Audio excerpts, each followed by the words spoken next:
Hello, today I'm going to give a short tutorial on some of the basics of editing together a video in Premiere. So, no matter what project you're working on, it's important that you're starting in the assembly screen when you open it up, and that can be accessed just by clicking up here at the top left. To import your video files off of your SD card, all you have to do is click File, go down to Import, and then you can navigate to the folder wherever your files are stored.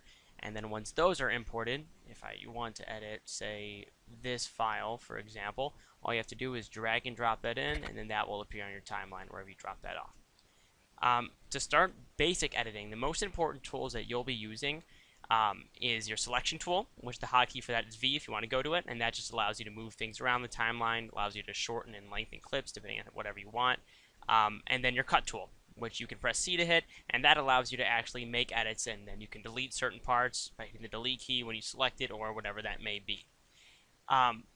Other than that, some of the most important things you need to understand about Premiere are your different windows up here at the top. You can see that above this video clip of Jessica right here. If we go into editing, this is where you're going to be wanting to do the most of your cutting, and then if you want to preview a file on the left before you cut it, you can just double click on that, and then that opens up another window where you can hear something They like were that. eliminated from the menu when we switched food service. And that allows you just to preview what you're going to edit before you actually drop it in your timeline. Your color window, I don't use too much, but this is where you can start to do some color correction once you get a little bit more familiar with Premiere. This has some basic stuff, but I do most of that in the editing window, or in the effects window, which we can get to right here. This is where you'll be spending a lot of your time. In the top left, where we had that preview earlier, you'll see you have these different little drop downs for things like opacity, motion, color wheels, stuff like that. So you can access all of that, and then you can make certain changes depending on whatever you want. And then on the right side of the screen, you'll see this is where all the majority of the effects are stored. So this is where you can get transitions, audio fades, color correction. All you have to do, say if I want to add a fade into some of the audio here, you just have to select it, drag that down to your timeline, and then put it either at the beginning or the end of a clip. And this works with video transitions as well. If you want to lengthen that, all you have to do is drag in or out depending on what you want. This would be a crossfade, and you can hear took the taco bowls away. And what happened exactly? some of that audio starts to fade in. If you want to delete it, just click on it and then hit the delete key, and that will go away. So yeah, all the effects that you want to use are all going to be stored in this, and there's a lot of stuff that you can look at and play around with.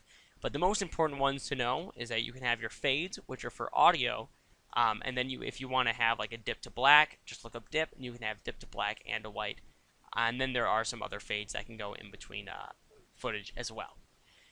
When you're balancing audio for things that are more generally news orientated, or for some shorts in some circumstances, go to your audio tab, and this will open up a little bit of a mixer. As you scroll through it, each file has a certain unique audio level, and you can adjust that by going up or down. If you were to have another audio file, that would be in this column, or a third one, it would be here, the fourth one there, and so on and so forth. But what's important to remember is that, as you can see, this is at 3.7 right here in the first column. If you go to the next file, it goes down to 0. So you have to make sure that all of your audio is balanced at a specific level based on how it was recorded. So keep that in mind. And then graphics, this is where you're going to want to go if you want to access any basic titles. This can be used for credits or whatnot. And yeah, I don't use this window too often just because you can do some of that other stuff manually. And then the libraries window you don't have to worry about. There's nothing there. But yeah, so that's pretty much an overview of Premiere as a whole.